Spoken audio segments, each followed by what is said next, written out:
Good evening. Welcome to Community Homeworks. We're glad you're joining us this evening for our workshop. I wanted to welcome you all. If you are joining us live tonight, please go down into the comment section down below there and make a comment about where you are joining us from. We'd like to know where folks are from. You don't have to do your actual street address. Just do like, oh, we're from the east side of Kalamazoo, or oh, we're from Hickory Corners, or wherever you're joining us from. We like to know that kind of thing. My name is Jason Byler. I am the education manager here at Community Homeworks. I'm the one who gets to help figure out what classes we're going to offer and who we're going to have instructing and all that kind of thing. If there's a class you would like to see us offering, please either put that in the comment section, or you can also send it to us on email, a suggestion. Our email address is education@communityhomeworks.org. And we will try to get back to you from there. If you have suggestions or ideas for classes, we'd like to hear those. Community Homeworks is a nonprofit organization here in Kalamazoo, Michigan. We have a mission to empower homeowners to maintain safe, sustainable, and dignified homes. We basically want homeowners to learn how to take care of their own homes so that they don't have to hire a contractor, or if they do need to hire one, that they are able to make informed decisions about what gets done on their home. Our workshop for this evening is common door repair, and we are joined tonight by my good friend Lee. There's Lee Taylor right there, the one and only. And unfortunately, Lee's wife is not joining us tonight because she hurt her back. So Lori, if you're watching this, I hope you're feeling better soon. We miss you. But Lee, it's time to get started, and welcome to Common Door Repair. All right. Thanks, Jason. I don't know if you said this. I was kind of zoning out. It's a long day. If you have questions, did you talk about that? I didn't. Okay. So if you have questions, please put them in the comment area so that I'll hopefully be able to answer them. And yeah, it does help the class kind of go a little better. Comments and questions also help us develop our classes. We kind of go off of what people want to know. So if we don't know, we don't know. Anyways, so it's common door repairs. I'm going to be mostly talking about, I'm mostly going to be focusing on this door. This is an exterior door, one of the props. Everything that I'm talking about, for the most part, is going to be transferable to an interior door also. So a lot of, like I said, most of that stuff you can use for an interior door or an exterior door. So, but I'm going to pick on this one because it's right here. So I like to start with just the basic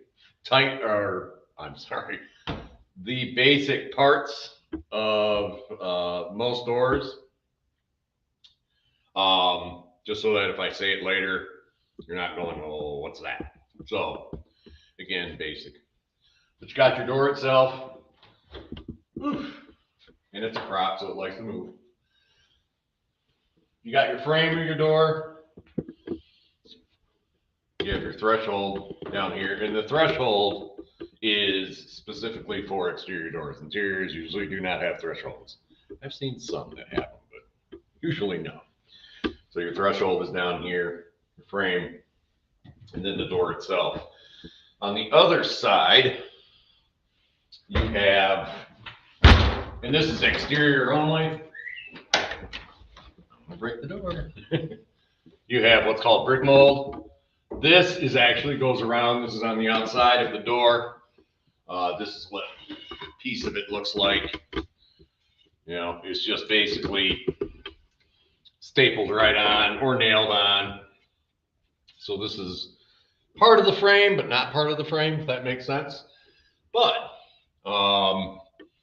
it is important. I'll get to why it is important. I'm going to say on an exterior door why it's important is if you have, let's say you have a screen door that you want to put on.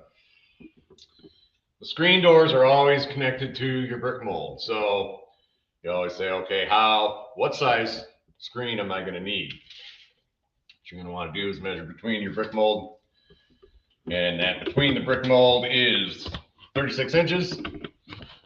And height is relatively standard most of the time.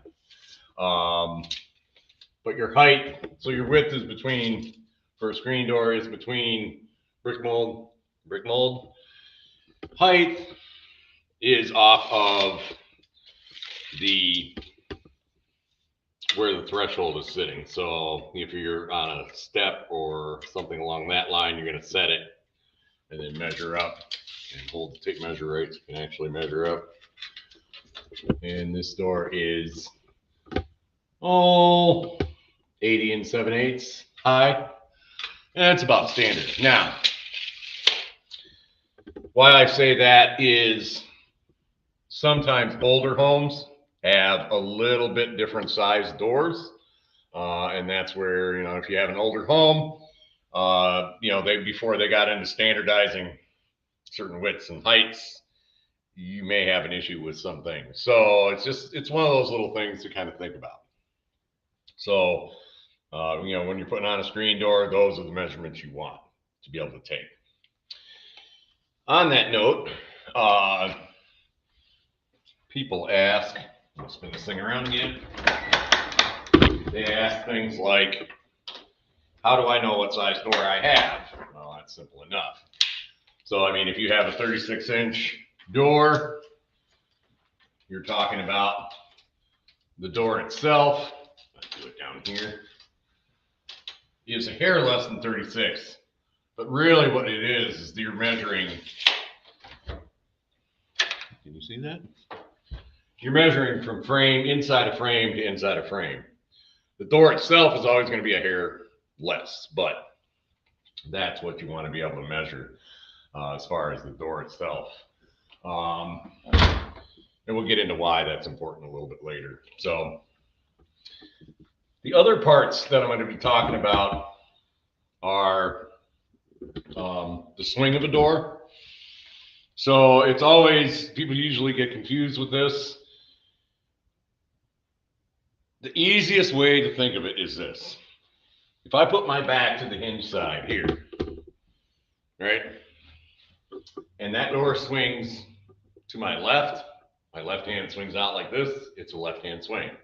If it swings to my right, it's a right hand swing. So that's the easiest way. Is just, it doesn't matter what door, walk up to it, put your back to the hinge side, and whatever way it swings, left swing or right swing, that's what it's going to be. Because it can get costly sometimes where you're like, you're thinking you're standing on the outside and you're like, the knob's on the left, and they're thinking you're on the inside. So it's just, that's where that confusion can come in. So talking about swinging the door, put your back to the hinges, whatever way the door swings, whether it's right or left, that's what it is. The other is, well, hinge side. And then you have what's called your strike side. Strike side is where your, thank you, where your latch and your deadbolt and all this are. The other parts that you're going to have are called, what's called a reveal. I don't know if you can see this up top or not. You can. So it's the gap from the door, top of the door, to the frame. And you can see with this one how this gap widens up the closer it gets to the strike side of the frame. Well, why is that? Well, part of it is this is a prop, but what's happening with that door is gravity's taking hold and it's sagging this way. And, you know, yes, this is because this is a prop, but that can happen in your home too. So a lot of people have, like, especially exterior doors, but interior doors can do it also. And what happens is that door sags. And all of a sudden, I don't know if you can see that or not, your latch right here is not lining up and not necessarily getting in. There are some people who are like, oh, I got to lift my door up for it to make it latch. Well, there's an easy fix with that. What happens is, like I said, that door over time starts to sag. So if you if you have that issue, and a lot of times too, up here, it'll start rubbing against the frame. It'll start rubbing here. It won't want to latch with the deadbolt or the regular lock set. And it sometimes will rub on the bottom real bad. So if you have a door like that, open this up here, spin this guy around. What you have to look at, can you see these hinges up here? So you have these screws. And this is, like I said, the exterior door usually has a larger hinge. We'll get into hinges a little bit more. But there'll be a screw closest to the center of the door frame. In case this is this one here. Most of the time, that screw is a little bit longer screw. It might be an inch, or it might be like a 2-inch screw or something along that line. Now, why is that? You have to think about your framing, all right? And the framing, let's spin this door around again. The framing is on either side of your door frame. Now, depending on how it was built, sometimes that lumber is really close to your frame. Sometimes there's a little bit of a gap. It just boils down to how big they made that opening. But what you're doing is you're going to be running that screw into your actual framing. So here's that hole where that screw went through. And why don't we use these other two? The issue with that is that sometimes, depending on how the house is, your framing might not get all the way out to this inner edge. So people will try to put adjustment screws in there and they're digging into their plaster or they're digging into their drywall, something along that line. It just doesn't work. So that's why you want to go closer to the center of the frame and make sure you're going to be able to catch the actual framing of your house. What you want to do is take that screw out, find a longer one that's going to fit, and we'll talk about size of the heads and stuff. And you're going to be running that screw in. Now that can be difficult sometimes. And the only reason I say it can be difficult is because you're having to put a decent amount of pressure on that screw to be able to pull that door back up. But as you tighten that screw, what's going to happen is, and if you look at the reveal up here, I need to make it do what I want to do. What you're going to do is take a look at that gap, that reveal on the top before you start doing it. And again, we talked about pretty tight here on the hinge side, and it opens up closer you get to the strike side. So as you're tightening that screw down, that adjustment screw, what it's doing is it actually is going to kind of warp the frame and lift it a little bit. So what I do when I'm doing something like that, I usually will use like an impact driver or something along that line, and I'll usually use like a torque screw. They're a star drive. They bite a lot better. And I will just tighten it up a little bit. Close that door. See if it latches. Take a look at your reveal again. And you keep doing that. And I mean, most of the time you can take up a decent amount of that door. You leave that screw in. It helps keep that frame squared up, I guess is the best way to put it. That usually is going to fix the bulk of your problems. There are some things that can happen, and this boils down to how much space there is in here between your frame and your framing. If it's a really big gap, it gives you a little bit more play. But sometimes, if it's really tight, let's say that framing of your house, this is something you can't really tell. without pulling off trim and stuff. Let's say that framing in your house and stuff is right up against this. You have no adjustment. You know, does that make sense? There's nothing there. Versus your framing is, you know, half an inch or 3/4 of an inch away from your frame.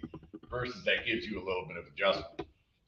So, like I said, that adjustment screw is the easiest way to be able to make that latch catch. Now, remember how I said there's differences in hinges? So a big 4-inch hinge like this is usually exterior doors versus an interior door is a smaller hinge like this. Don't even bother with this part. But so if you're doing this adjustment screw on an interior door, again, you want the one that's closest to the frame center, and that would be that one right there, versus this one, where it would be that one there. That would be the one that would be closest to the frame. So, like I said, you can open it up and take a look and see. So that part, as far as that adjustment goes, most of the time that's going to work out pretty good. It will get to a point where you won't be able to get much more out of it. At that point, what you can do is, I can spin this guy around again, sorry. This is where, we don't have a strike on this. This is where you may have to work on dropping that strike plate. And the strike plate looks like, so I didn't grab a box. My brain is somewhere else. That's deadbolt. Come on. Tired. So that's your strike plate. Sits in there like this. And what happens is if you, let's say you adjusted that up, you got as much of that reveal, tighten up as you could, but it's still not latching. And this is where you pull these two little strike. You pull that strike off, and you can shift it down. Sometimes what I'll do is I'll flip it around, and I'll figure how much it's going to drift, you know, how much I need to bring it down, and then trace it out, get my utility knife, cut that line, and then chisel and go ahead and cut that.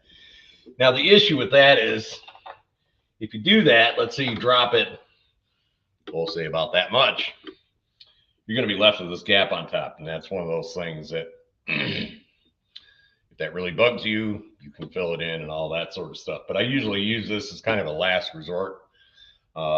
It's more work than you'd think. So, but it is possible to do. So if you end up having to drop your strike plate, yes, you have to cut out for the plate so that it sits flush in your frame, that it's not sticking out, because that can mess with the door also. So you have to chisel all that out. But sometimes you have to chisel out that hole a little bit and drop that down a little bit. Because I've seen that where people have dropped their plate down, but they haven't scarfed out this part, and the strike on the door or the latch on the door is hitting that. So little details like that. The other part is your deadbolt. So if you're at a point where you're having to drop your strike plate for your latch on your door, most likely you're going to have to drop your deadbolt, also your deadbolt plate. And that sits in there, and you may have to drop that. And all the same rules apply. You have to kind of figure where that's going to be and shift down that plate, and then possibly scarf out a little bit with the chisel or whatever, so that deadbolt will actually go through and latch. We have a question. Okay. Do you do that with the middle and bottom hinge also, or just the top hinge? Just the top hinge. So you can throw a longer screw in the bottom and middle. Some people do for security reasons, and we're going to get into that a little bit. But that top one is mainly your adjustment. The bottom ones don't really adjust anything necessarily. So the other thing, another reason, or another, I guess, cause of doors sticking or rubbing can be that the hinge itself, that the screws in the hinge have stripped out. And what I mean by that is, so if you have your door hinge, if you close that door and that hinge actually shifts out, it means that most likely the screws in there have nothing left to bite. Because again, if you look at the thickness of your frame, most of those screws are not even really going to, actually, I'm going to show something over here, are not even going to really penetrate through that frame. If I'm looking at these, I can see just the little tip of that screw running through this frame. So there's really not much necessarily holding that hinge on. And sometimes it doesn't take much at all to really strip that out. And what will happen is that hinge, in a sense, when that door opens, that whole hinge will shift out. So how you check for that? Well, the easiest way to check for that is to go ahead and get your screwdriver. Most of them are Phillips. You're going to get your screwdriver, you're going to open up your door. But what you're doing is, we'll start with the frame. So I'm going to go through and see if I can just turn these. If I can sit there with a regular screwdriver and just spin, and that screw just sits there and spins, that means it's been stripped out. So what you want to do is pull that screw out, and you want to do one hinge at a time. I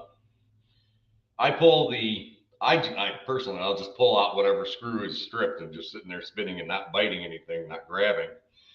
And what I'll do is I'll get a toothpick, or some people say a golf tee. I think more people have toothpicks than golf tees, but so I get toothpicks and simple wood glue. And what I'll do is I'll dip the toothpick in a little wood glue, and I'll stick it in there. It looks like a porcupine. I'll let it sit for a little while. It doesn't take too long. Then what I'll do is I'll cut it off. What that's doing is filling up that hole back with wood. Sometimes you can run the screw back in. There's no issues. Sometimes, even better yet, what you do is you get a very small drill bit, like a little 1/8" drill bit, and drill another hole through that toothpick, or through those multiple toothpicks in there, and then put that screw back in, and it's going to be enough for that screw to be able to grab. So that can happen on the frame. That also can happen on the door.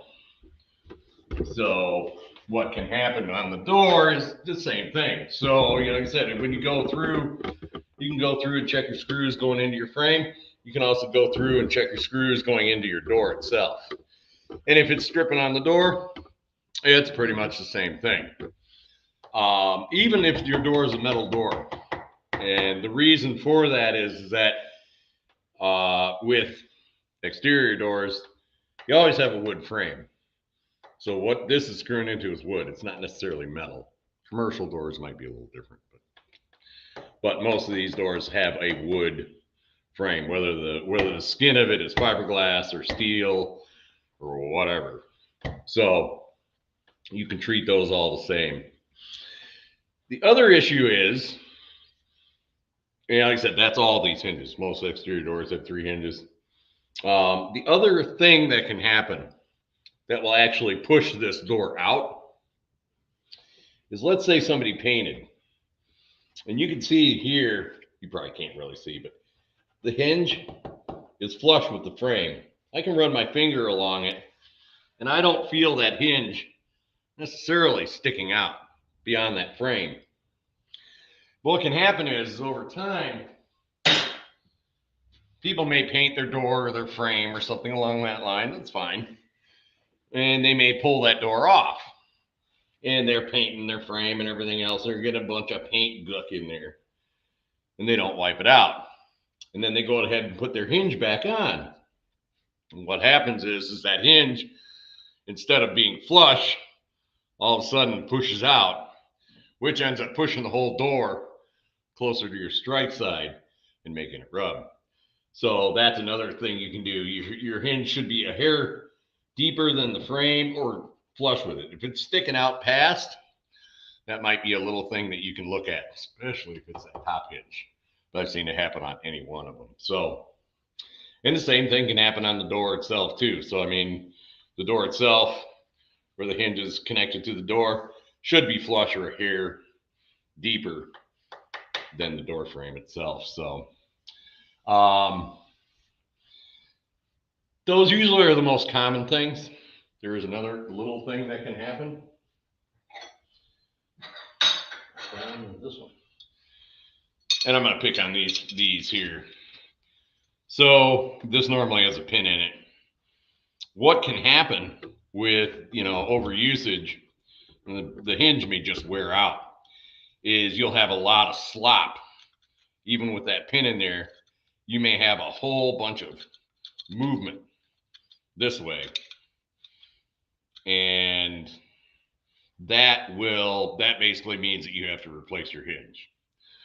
So if you've done all that stuff and you think your hinges are in good shape, they're biting into something, you put your adjustment in, it's still rubbing.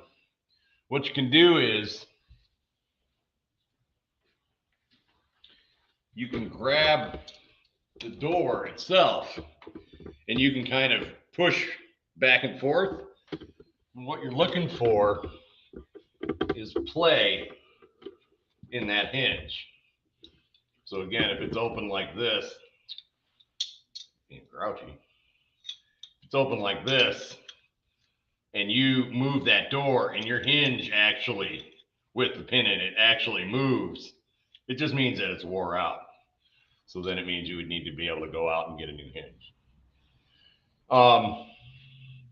The best thing you can do with that is to be able to remove the hinge, because there are a bunch of different styles out there. So I want to get into that real quick. And I'm going to get into how you would actually, if you have to pull your door off for whatever reason, how to safely do that. So spin this guy back around. And we're going to talk about how to remove a door safely. And you can do this on your own. First step is you want to make sure it's latched. Me personally, I'll latch it. If I can, I'm going to throw the deadbolt, but I want to make sure it's latched. So that's first step. Then what I'm going to do is I'm going to get a flat blade screwdriver and a hammer. You can do it a couple ways, so it depends. Most of the hinges are open on the bottom here, so I can get something like a little nail set or even a nail. But when I'm removing the door, I want to start at the bottom. So if your hinge pin, let's say your hinge pin is driven all the way down like this, and it makes it hard. Normally what you do is you get a flat blade screwdriver and you'd put it underneath the head and be able to tap it up. But sometimes that can be a real bear, just if they're driven all the way down like that. So this is where you would, if you have a case like that, or they've been painted a zillion times and they're really hard to get, and it has an open bottom, I can get a nail set like this and hit it on the bottom enough to where I'm going to get that pin up. Now, I'm not going to do this on this. So what I would do is at that point, I'd go ahead and tap this up like this, remove that pin. I'm going to do the same thing on the middle. Before I get to the top, I'm going to make sure my door is still latched,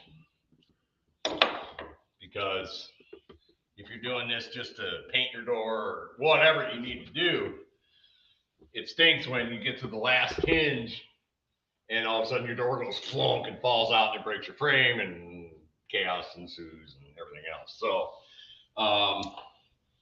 what I'll do usually, even if that door's latched, what I'm going to do is I'll put my foot or something up against that door, and I'll do that final pin, but I'll keep my hand on it, pushing in towards the frame.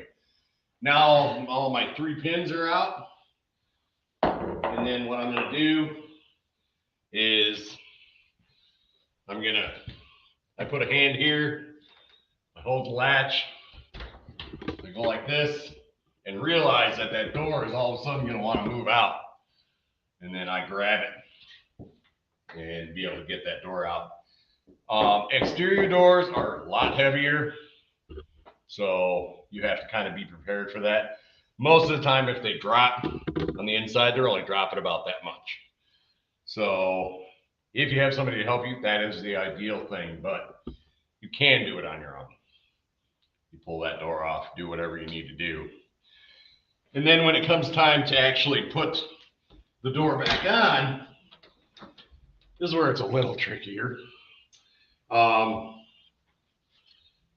you do is you start from the top first. So what I'm going to do is, it can be done. It can be real tricky, but you're going to have your pin ready. You're going to put your door in. You're going to line this up, and I'll get into that a little bit more. You're going to line it up just so it goes in. I'm going to put my hand on that door, drop that pin in, have a hammer, tap it down. And now I can take my hands off the door for the most part and be able to get my middle hinge and my bottom hinge. So what happens with these usually? It's called I walk off with mine. So if you look at these, you have one that has 2, one that has 3. You're going to hear all sorts of things. Me personally, I like to have the one that has 3 receivers for your hinge pin on the door. Why is that? It's because I'm lazy and I want to be able to put my finger underneath that and hold this to be able to help guiding in, versus I can't put my finger there. So that's just my laziness. Makes my life a little bit easier. What can happen too is, especially if you pull the hinges off, they might be a little off. You know, they might be like this, or it might be like this. So, and this is something that you don't know until you start actually working on putting that door back on. So sometimes what you can do, let's say you get that top pin in, great. And then you go to line your middle one up, and they're offset. You know, they're offset one way or the other. So what you can do is you can gently tap, say, the hinge on the frame down or up, and then the opposite for the door, down or up. And it's not, I'm not saying whack it really hard, but just enough. You know, sometimes just a light tap, and they'll be able to slip back in. Then you go ahead and you drop your pin in. And you may have to do the same thing with the bottom. Some people leave the hinges, or I'm sorry, the screws a little loose. You can. Always makes me a little nervous, knowing how small those screws are. Those hinges will move a little bit when you tap them. But, you know, the key thing to remember is get your top pin in first when you're putting that door in. That way, if for some reason your hands get off of it, it's not going to be falling. Because I've seen it where somebody gets their bottom pin in, and then their middle pin or bottom pin, and they're fighting with their middle pin, and all of a sudden that door decides to move and fall, and it rips your door frame apart, and it's bad. So understanding that, how to safely take that off. Like I said, most exterior doors are going to be relatively heavy. So keep that in mind. Interior doors generally are a lot lighter most of the time. So they're a little bit easier to handle. But exterior doors, it is possible to be able to do on your own, but try to have somebody helping you. We have a couple questions, Lee. Oh, go ahead. Dorothy said, my entrance door has 4 screws in each hinge. Yep. The screws closest to the center of the frame are the 2 middle ones. Do I do this to fix both of the middle screws? Just one. So you're saying, You're saying you have a hinge that looks like this? 2, 3, 4. So in this case, it'd be the first one from the top that's closest to the center of your frame. So I do want to pick on these style hinges. You may have this style hinge as the decorative knobs on it. Most of the time, they're going to be put in where this is actually the pin head. Now, because they've been painted over and everything else, sometimes it's a bit of a challenge to be able to get a screwdriver underneath that and drive this up, because this one has a cap on the bottom. Can't drive that pin or that nail set through. So with this style, most of the time, this will pull out if you work at it. The older the hinge, usually the grouchier it is. So hopefully that answered your question with that. You said there was a couple of questions? I got one other one. All right. Karen wants to know, she said the pane trim around the windows have yellowed over time. Can they be replaced, or do I just have to live with it? Oh, the plastic on the outside is what you're talking about? I think that's what she's talking about. So. Yeah. So yeah, that plastic around if you have a light or a window or something in your door, doesn't matter. Yeah, that can yellow. Yes, you can paint it. I would talk to a good painting company in town, and tell them what you're going on. There might be some things that you have to prep it with a little bit. The other thing to keep in mind is that's usually on the outside, and sometimes it's UV damage that does that, changes the color of it. It usually makes it brittle. Sometimes I've seen it where they get to a point where they may not be able to be painted. But again, if you talk to a good painting store, they should have a product that's able to deal with that. So hopefully that answers your question. Do they sell replacement ones of those, or? You can, but they're glued in, So, I mean, if you look at this closely, there are screws in here. So I can go ahead and pull these screws out, right? And then pry this off and then get this out. But this whole thing is like siliconed in and everything else. So yes, you can get a replacement. It may be difficult to find the manufacturer of the door. Generally, this is what they call a 9-light door, right? 9 lights. You would have to find the right size and everything else. And then you'd have to make sure it's siliconed in so that you don't have any leaks. And at that point, you might be able to just get a new door. So, but yeah, I mean, glass companies, those would be the one to talk to. Sometimes they can find those. Most often, what happens with these doors is over time, it gets lost as far as what manufacturer, but you do bring up a good point.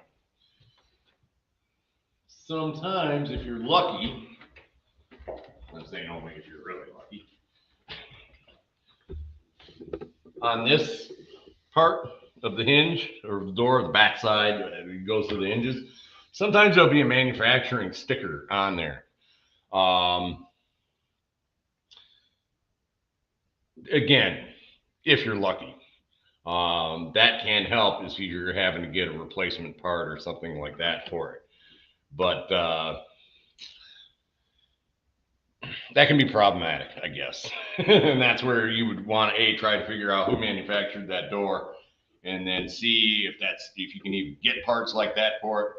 Like I said, a good glass company may be able to help you with that also. The frame,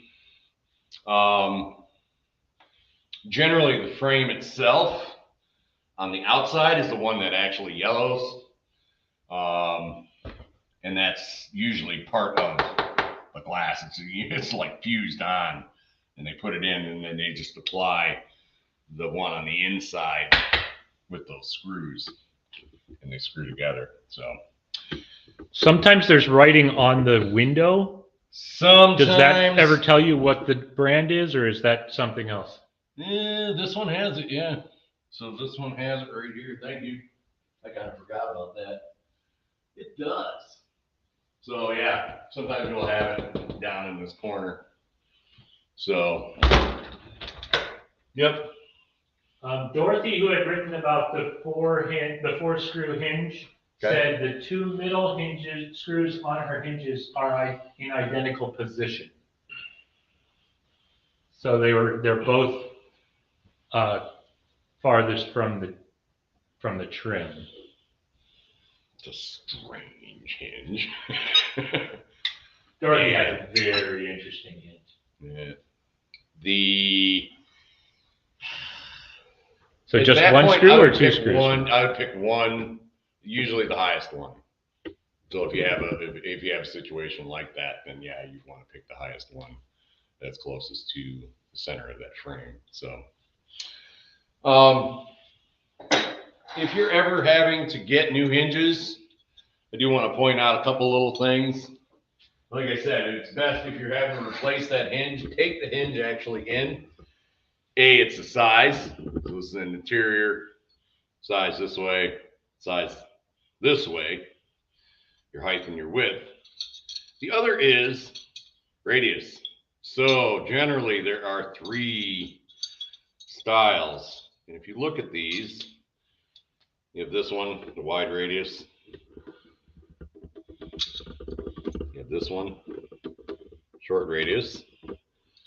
And you have this one, which is just a squared off one. Does that make much of a difference? Well, yeah, it does. Because let's say you have, usually what happens is somebody has a wide radius like this and they pick up a square one and they go to put it back on, and that all of a sudden that tip of that hinge right there, see how that sticks out? So then they're having to trace that out and cut that, because if they just go ahead and put it in, then all of a sudden that hinge is popping out, throwing off your door and everything. So try to match the hinge itself. It saves you work, saves you time. They have all the styles out there. The other is this. I don't know if you can see this on film or not. I date myself. So if you look at this, there's a little bevel on this side versus this side that has no bevel. The interesting part about this is if I were to put this on any door, I could put that on and I could flip it and my holes are going to line up. Just because the holes line up doesn't mean that it's in correctly. What will happen is 2 things. Your screw head is going to stick out past your frame, or the body of your hinge. And when you go to open your door, it's going to open up to a certain point and bind and stop, not want to open anymore. And that's just how they're designed. So what you want to do is you want to look for that bevel. When you're running that screw in, you want to make sure that screw head is flush. And that's where the head of the screw makes a difference. So if you got a giant head, well, it's never going to fit in there.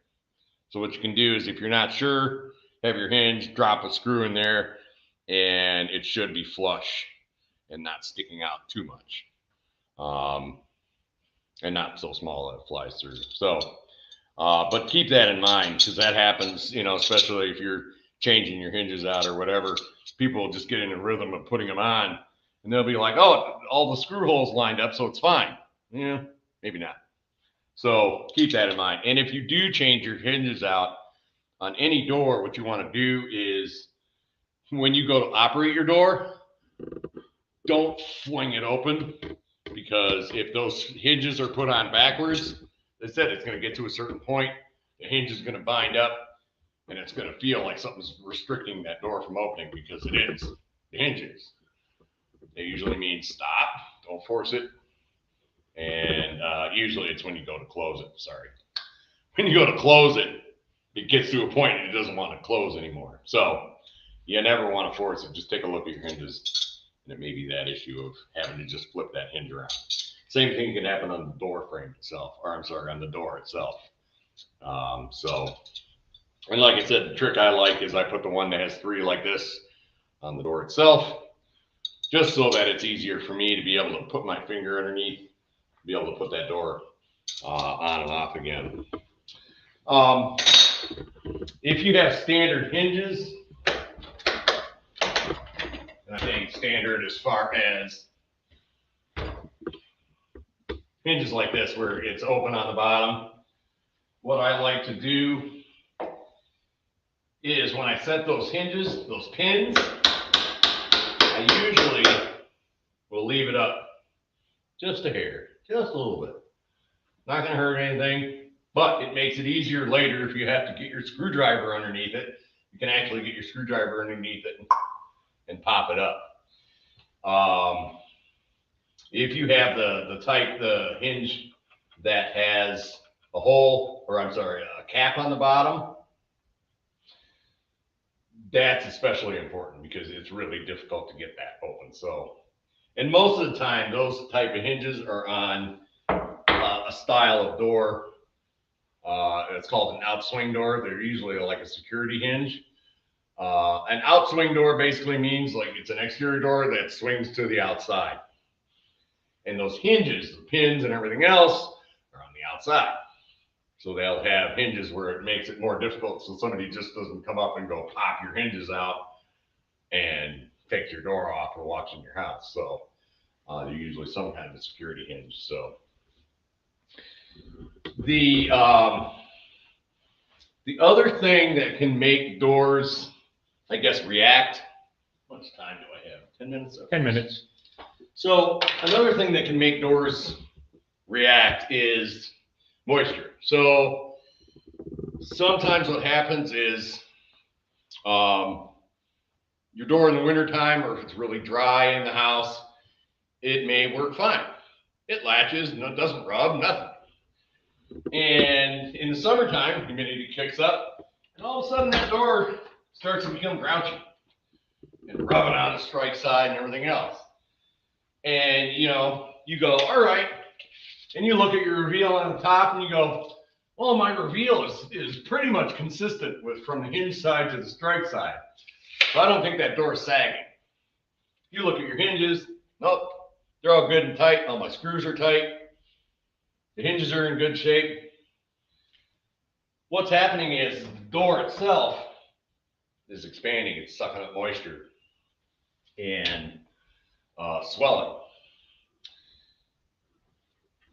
I'll show you a couple of hollow core doors. And this can happen with any door. So what happens a lot of times is, and I'm going to pick on interior doors, but it can happen with the exterior doors too. People will paint their door.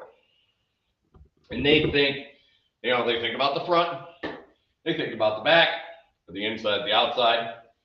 They may think about the sides as far as painting it. Very rarely do they actually think about the top or the bottom of that door.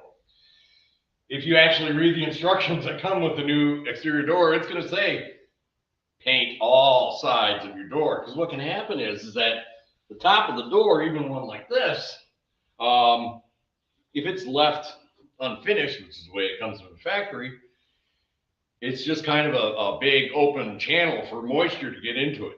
So what you want to do is, if you get a new door, take the door off. You want to take the weather stripping off. I didn't even get into that part. And paint your front, your inside, your outside, your left side, your strike side, your hinge side, the top and the bottom. And that paint, a good primer and a good paint, will seal up that door and make it less likely for moisture to be able to get into it. Certain doors do react a little bit differently. Sometimes I've seen it like with a steel door. Sometimes I've seen it where it just gets really, really hot and that whole door expands out. Not much you can do about that, really.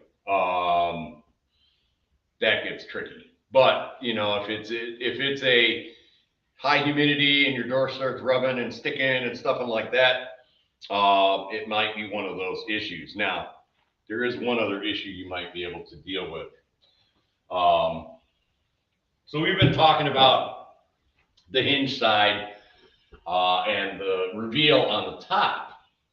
There's another reveal to look at. The reveal, sometimes what you want to look at, is on your strike side. So what can happen is, what you want to do, I guess, is probably the best way to put it, is look at what that reveal, that gap, is a reveal, is on the top. And that should be relatively consistent all the way down. What can happen is your frame, for whatever reason, may be bowed one way or the other. I've seen where have frames have a bow this way or a bow this way. Most of the time that frame bows in, so you might see a larger gap starting in this area and maybe going down to here. And usually what that means is that somebody ran in longer screws, like for your lock set or your deadbolt or whatever, and actually warped that frame this way. So to a point where that latch doesn't want to engage into that strike.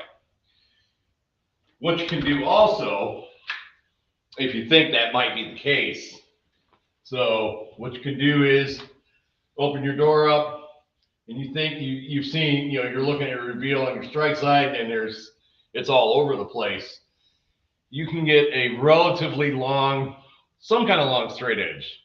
Some people use they may have a 6 foot level, or they may have something that they know is straight. What they're doing is they're putting it right up to the frame. And that will show if there's gaps or if it bulges out. So, that sometimes is where it's really tight and you get a little humidity and everything swells up a little bit and all of a sudden that door is rubbing. Or vice versa. You have to, you never can get it to latch because this has moved in towards your framing so much that it barely can catch. That is usually more so on dry winter, wintertime, where there's absolutely barely any moisture in the air at all. So like I said, that moisture or lack of moisture can cause expansion and contraction issues.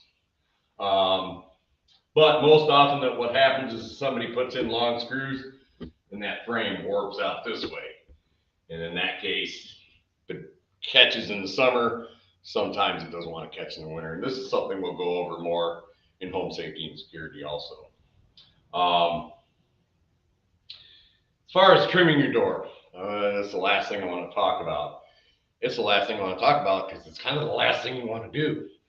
So I'm going to pick on more modern interior doors. So if you look at this is just a cutout of a door. The door is hollow for the most part. If you're not sure, all you got to do is tap on it. It sounds hollow, sounds like a drum, most likely it's hollow. Depending on the era it's from, like I have a house that was built in the 60s, and I have hollow core doors. They're not fancy, they're just slabs. And it has actually like cardboard webbing in it, but it has a kind of a wood frame. So this wood frame goes around the whole perimeter. And then usually where the lock set is, I'll just pick on this door for a minute. You may have a frame that is about this wide, and then they put a bigger block in here for your latch, and then that frame runs around. On the bottom, you may have a little taller frame, so bottom may be up to here, top might be the same thing, inside is about that same width. The issue is this, is what people will do is, if their door's rubbing or something along that line, what they'll do is they'll cut or sand their door. It usually rubs up here on the strike side, usually right up in this range here, and they'll end up sanding that door or cutting that door back a little bit to make it so that it doesn't rub anymore. If your door is solid wood, that much of an issue? No. But if you have a door that's a hollow core door, if you're shaving off, say, this much off of that door, you're potentially weakening that whole door. I've seen it where somebody buys a door or whatever, and it doesn't quite fit, and they trim off, let's say, a ½ inch off of one side. Well, if I take a ½ inch off of this, now I've only got half of this left, and all of a sudden that door over time is just going to blow apart. So if for some reason you ever need to trim a door, say you have an interior door that gets damaged or something, you have to replace it out. If you have to trim it, figure out how much you're going to have to trim it. If you have to trim it, say, 1/4 inch, you want to take an 1/8 inch off the strike side, 1/8 inch off the hinge side. You don't want to take it all off of one side, is basically what I'm getting at. And if you do have to do that, fine, it is what it is.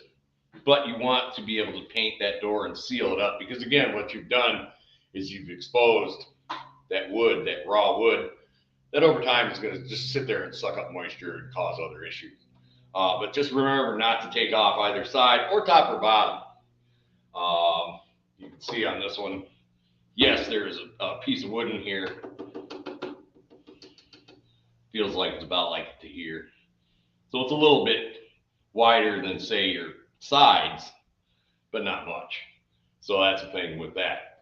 And realize too, if you're ever having to trim a door down, it means that you're going to have to play around with a whole bunch of things.